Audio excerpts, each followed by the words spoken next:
Coming up next on Making Moves, the once great historic neighborhood of La Villa is now mostly parking lots and dirt fields.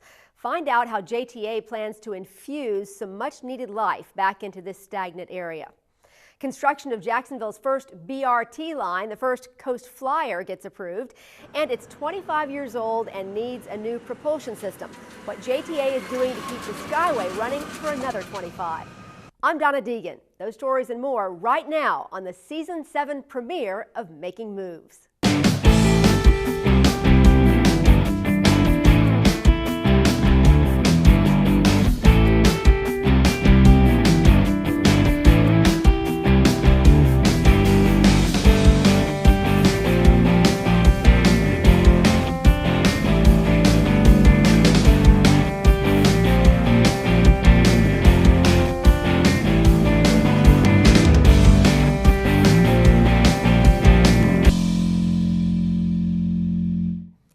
Hello, and thanks for joining us today on the Season 7 premiere of Making Moves.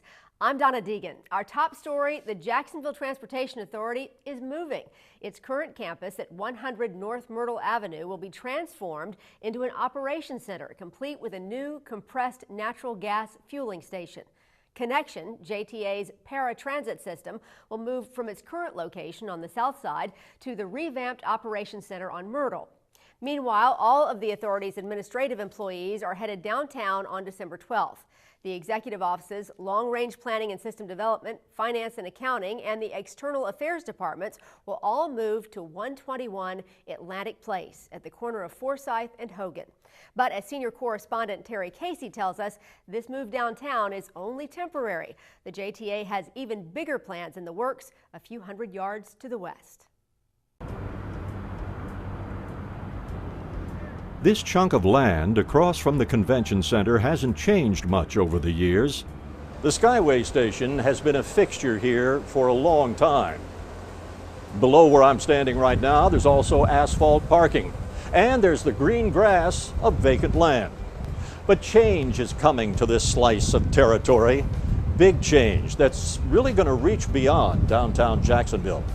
I'm excited because it's real now. It's going to be right here, and it's going to be all in this area that's very close and compact and fully connected.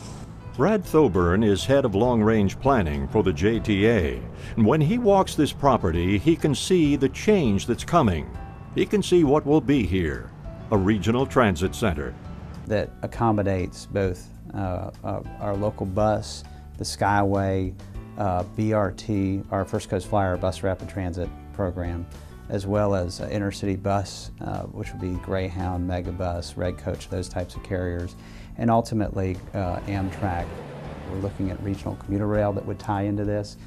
We have regional commuter bus services that we're developing with Clay in St. Johns County and Nassau County. So all of those tie in, and of course the Skyway. So it's going to go beyond just your bus and rail components, and we're going to try to make it truly multimodal. They've got the plan. What about the money? We actually have funding in place to get those initial components, the administrative space for JTA, the intercity bus terminal, and the local bus transfer station. All are funded. And then we also have the BRT component that's part of the downtown BRT project. So we have all the pieces in place to get this thing started. JTA and the city are working hand in hand on the project, looking at what it means for the downtown and regional growth. It allows us to continue to grow downtown, continue to grow the Northeast Florida area itself. Andre Wallace heads the Downtown Investment Authority. It makes us very competitive to other particular companies that are looking to move into Northeast Florida and begin to look at Jacksonville first. And it also begins to provide additional opportunities as Jax USA Partnership here in Jacksonville begins to talk about relocating companies. Hey, look, you can live in Clay County, you can live in Nassau, you can live in other areas, but it's still serviced because we have a great regional transportation system. Development in and around the transit center is critical to success of the project and can spark development elsewhere ahead of the project. Take a look at what's happening in Brooklyn. A surge of development just blocks from where the transit center will go up. And because this is going to be mixed development, the experts are looking and saying, that's great, because it's just the right kind. We clearly want to look at what's happening in the Brooklyn area and how do we tie into that? How do we pull that synergy and that momentum that's happening in Brooklyn and work with the city and bring it here? When you look at what's happening, for example, in the Brooklyn area, right off of downtown, and you see the retail and you see the office space and the residential, that really becomes the anchor for other people to come in and say, okay, I can build more residential, I can build more office. Hussein Cumber heads corporate development for Florida East Coast Industries for All Aboard Florida, a Miami-based intercity passenger rail system that will soon link to Orlando as it moves toward Jacksonville. So what Jacksonville can do between now and when All Aboard Florida is ready to come to Jacksonville is really focus on being able to move people from that downtown core to where their end destination really will be. Brad Thoburn says that's part of an already comprehensive JTA plan for Jacksonville's Regional Transit Center, which takes into account existing and future intercity services like All Aboard Florida. As for the transit center becoming reality on this site, when do you expect that we're going to see you out here breaking ground? We'd like to be out here in about 18 months doing that. We still have to go through the design work, and we've got to make sure we get it right. People are conditioned to just hearing about it and they don't see anything happen, so they don't believe it, but it's going to happen, and that's exciting. In downtown, Terry Casey, JTA Making Moves. And we'll have more from Terry on this story a little later in our news segment, The Reporters Roundtable. At the top of the show, we told you the JTA was installing a CNG fueling station as part of its Myrtle Avenue campus renovation. In its September meeting, the JTA Board of Directors gave its approval to proceed with purchasing 20 40-foot compressed natural gas buses for the authority. A federal grant will cover approximately $8 million of the overall cost. JTA expects to see the first of those CNG buses later this year. The JTA board also gave the go-ahead for the construction of the downtown infrastructure for the First Coast Flyer, Jacksonville's new bus rapid transit service. Superior Construction will oversee construction of super stops, roadway work, signals, sidewalks, landscaping, and utility adjustments along sections of Broad and Jefferson Streets in downtown. Enhanced bus stop features will also be installed at the Convention Center and Kings Avenue Skyway stations. The project is expected to be completed late next year. Transit users in Jacksonville have longed to know one very important thing. Where's the bus? Starting December 1st, they will know exactly where any bus in the system is at any moment. It's all thanks to a new application called Next Bus. Making Moves correspondent Bill Milnes tells us how Next Bus will work. It's a common sight to see people standing at a bus stop, looking down the road, hoping to see a bus heading their way. It can be a frustrating experience for riders to not know if the bus is coming. You're doubting yourself, but at the same time, you like, maybe I'm early, or maybe I'm late. You like, there's nothing I can really do but wait. I ride the bus 4 times a day, 5 days a week. Mainly to do what? To go to school and the other side of town, Bay Meadows and Phillips. Have you ever been frustrated by the fact that sometimes you just don't know if and when the bus is coming? Yes, because sometimes they just don't show up at all. You're definitely indecision, of course. And next, I usually try to call into the station and just track it to see maybe when the next one is coming. Well, on December 1st, that's all about to change. As part of the massive bus system overhaul, JTA will also be launching Next Bus. With Next Bus, you can know exactly where your bus is located at any point on its route. And there are multiple ways to retrieve this real-time passenger information. You can download the Next Bus app to your phone. Then, with just a couple selections, bus route, stop, and direction, the next 2 to 3 arrival times will be displayed right on your phone's screen. On the Next Bus website, you can follow the progress of each bus on this live map. Here we see 2 buses on the AR6 route, one traveling east and one traveling west. Each of the red dots represents a bus stop. Each bus marker moves in real time as the bus moves along its route. so you won't have to guess where it is. You'll know exactly when it's going to arrive at any location. That means no more waiting and wondering. I'll be able to plan my route and my destination a lot better, knowing exactly where the bus is, and make arrangements. If it is in an accident or broke down or in a traffic jam, then I'll be able to make adjustments to that, so it'll better suit me. Like today, you said it was 17 minutes It was late. 17 minutes behind for whatever reason, and my concern was me being on time for work. So it would have been perfect for that situation. Well, to me, it will give you more time, and then in the meantime, you won't be quite as stressed out and overly concerned. To me, it will give you a lot of peace of mind. Even without the map, you can still get the times of the next 2 to 3 buses arriving at whatever bus stop you select. On any standard phone, you can get the same real-time information via text or with a brief phone call. All you have to do is call the next bus line and punch in the bus stop number. Both are located on the new signs at each stop. Welcome to Next Bus. Please enter the stop number you would like a real-time arrival prediction for. Next vehicles in 2 and 31 minutes. Technological advances in the Jacksonville system, along with the major route improvements, will go a long way into making public transit here the right choice for many. In downtown, Bill Milnes, JTA Making Moves. Starting January 1st, eligible senior citizens age 60 and over will now need a valid JTA-issued STAR card in order to receive free rides on fixed-route buses. To make it easier for seniors to get a card, the JTA has opened 2 satellite STAR card offices, one in the Gateway Shopping Center and a second at the Regency Square Mall.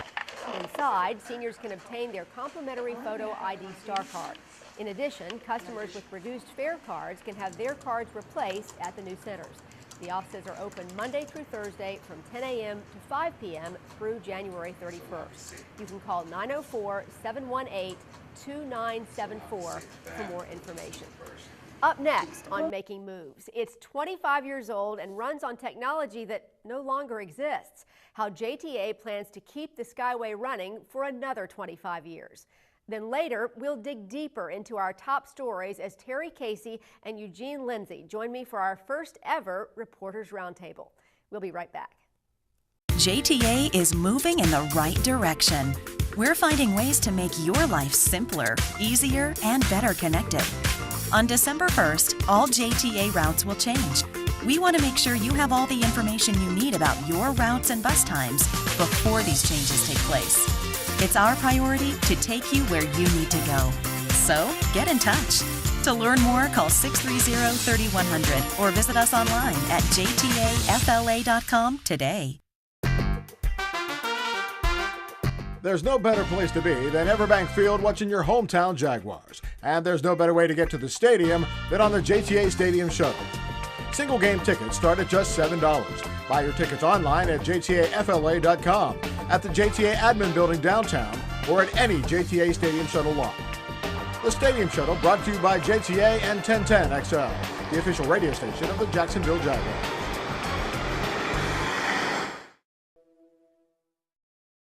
You're watching Making Moves, honored by the American Public Transportation Association with its 2014 Adwheel Award for Excellence in Television. Welcome back to Making Moves. Recently, the JTA launched one of the most comprehensive transportation resource systems in the country. It's called Transportal, and it's aimed at assisting veterans and their families over a 13-county area in Northeast Florida. Transportal can help find the best transportation options for their unique trip needs, whether it's a van to a VA clinic or a train to a job interview. Transportal can help find the appropriate transit option. More than 150 people attended the official launch of Transportal, including FTA Administrator Dr. Yvette Taylor and Chris Zellinger from the Community Transportation Association of America. JTA launched Transportal in partnership with the Northeast Florida Mobility Coalition. You can check the website at transportal.net. If you're anywhere around downtown Jacksonville, you can't help but notice the JTA Skyway trains running overhead. Well, it's been 25 years since the Skyway first began operating, and although it may not look like it to you and me, the trains and the operating system are really starting to show their age. Making Moves correspondent Eugene Lindsay takes us for a look inside the Skyway to find out what's going on in the heart of the system. This year marks a quarter century the Skyway has been moving people through downtown Jacksonville. It's more popular than ever. Riders take more than 1 million trips a year and growing. And for special events like One Spark, the trains are packed. But Skyway engineers and maintenance teams tell me its operating system is also growing old. I mean, we have a lot of issues, but the big problem that we have is the propulsion system. What do we do with the propulsion system? It's old, there's no more parts for it anymore, and it's getting harder and harder every day to, just to get the things repaired. Mike Gurley and Lonnie Collins are two Skyway maintenance team members who go inside the system to keep the trains moving. These are our track relays. They basically let you know where the train is at as it's going down the track. And there is a lot of maintenance and there's a lot of failures too. And we do sometimes have problems getting parts because this system is on kind. It was the first of its kind. The propulsion system runs off of a circuit board. It's the brain of the system. It takes all of the data that comes in from the train controls that tells the motor to accelerate, to decelerate, or to come to a stop. But JTA officials tell me the big problem here is there are no more of these circuit boards available. That's it. There's 25 boards in the world that they could get just to modify it. Skyway Senior Manager Harold Sam says they talked with the original manufacturing company that made the circuit boards and discovered these circuit boards no longer exist. And while 25 boards may sound like a lot, it takes 4 boards to operate just one train. Sam says he and his team are preparing to do a midlife overhaul of the system in an effort to keep the trains moving as long as possible. In the meantime, the search is on to find a permanent solution to the Skyway's age-old problem. And so what we've done is we went back to Bombardier. Bombardier talked to the original manufacturers of these boards and said, hey, what can you do for us, to give us some life? And so they went out there and they found 25 boards that they can mod to work in this configuration that we have.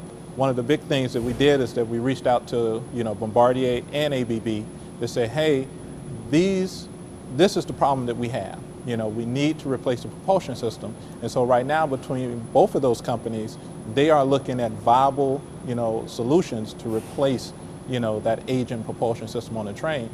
Aboard the Skyway, Eugene Lindsay, JTA, Making Moves.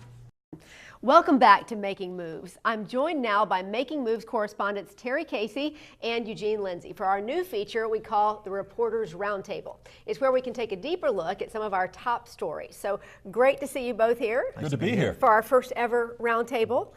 Eugene, let me start with you. We just watched your story on the current status of the Skyway. So do JTA officials believe they can really keep the Skyway moving until a new propulsion system is found and installed? Well, Don, in a word, yes, they do. They are basically taking parts from one other train or 2 other trains and using it to keep the other trains moving. Now, they'll tell you right away that this is going to be a challenge. You can't just find parts anymore for those trains. After all, we're talking about technology that's over 2 decades old. So those parts are very difficult to come by. But that's where the Skyway engineers and the maintenance crews, they have to be a little bit more innovative in finding solutions and try to keep things in-house. And they've done that before. I think we saw in our last show where they were able to come up with a part that they needed for the Skyway and keep that cost down and build what they need right there on site. Mm-hmm. A lot of people are going, that's a good thing. Interesting thing about that too, that whole situation, you guys, is that the Skyway is going to wind up playing a huge role when it comes to the new regional transit center that will be under construction, well, fairly soon. And when you figure about this, the Skyway being involved in that regional transit center, once commuters get off the trains, intercity buses, and other modes of transportation that are all going to be funneled into that center, guess how they're expected to get around, not only downtown, but it would be nice if there was an extension and they could get out to the beaches on the Skyway, that sort of thing. But their main goal to ride to a destination other than the intermodal center would be the Skyway, wouldn't it? Mm-hmm. Well, the beach is obviously a long way off, but we know there's still a lot of interest in expanding into the Brooklyn area. So how does this propulsion issue affect that? Well, Harold Sams, he's the senior manager of the Skyway that we just saw in my piece there. He's pretty confident that both of these things will be worked out. Now, they're working with 2 other companies, outside companies, to help develop just what they need to get that propulsion system dilemma worked out, and they're making progress on that. But the problem is, if they have to pack up those large trains, send them out, ship them away for modification, then that's where that expansion and the possible Brooklyn area expansion will come into some real jeopardy there. But they're hopeful that it will get done. Yeah, that would be a really neat thing to see. And we've been hearing about this regional transportation center, Terry, for such a long time now. Why do you think this time is any different than previous attempts? A couple of reasons, I think. This time, well, actually, the couple of reasons boil down into one overall reason, and that one overall reason is that the pieces this time are in place. Piece number one, funding. They have the funding and they've scaled back a little bit from what the original plans were. So that makes it more easy to have funding for. And part two of that is as well that the other pieces in terms of the transportation, those are all in place. So everything is set. Now all they've got to do is actually physically build a structure. That's it, right? That's going to happen downtown. In fact, what happened was the whole thing has been on hold. That's another reason for the seeming delay. And then federal funding came, but that has been sort of a blessing in disguise, the fact that the indefinite hold was in place and the money didn't come, because it gave the agency a chance to take another look at the site plan. And so that's why it was more compact and allowed for development thoughts to surface that would begin filling and being built around the center itself. All right, Terry, cut to the chase for us here.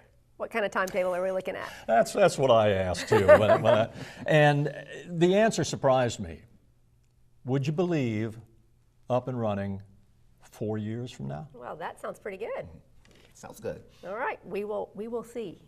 All right, Terry, Casey, Eugene, Lindsay, thanks so much for your insight on these stories, and hope to see you again on a roundtable very soon. It's been fun. It has been fun. Well, still to come, Houston, we have a winner. Making Moves picks up another national honor. Details when we come back. JTA is moving in the right direction. We're finding ways to make your life simpler, easier, and better connected. On December 1st, all JTA routes will change. We want to make sure you have all the information you need about your routes and bus times before these changes take place. It's our priority to take you where you need to go. So, get in touch. To learn more, call 630-3100 or visit us online at JTAFLA.com today. Even though we've teamed up with the Jaguars, we're not just going to be cheerleaders. I don't see any way where the Jaguars don't go undefeated. You can still expect the same hard-hitting, unbiased opinions. We're not expecting any special favors from the Jaguars. For the hometown team, I don't just see one Super Bowl, not one, not two, not three, not four. So to keep our listeners' trust, we have to walk that fine line. And you can count on us.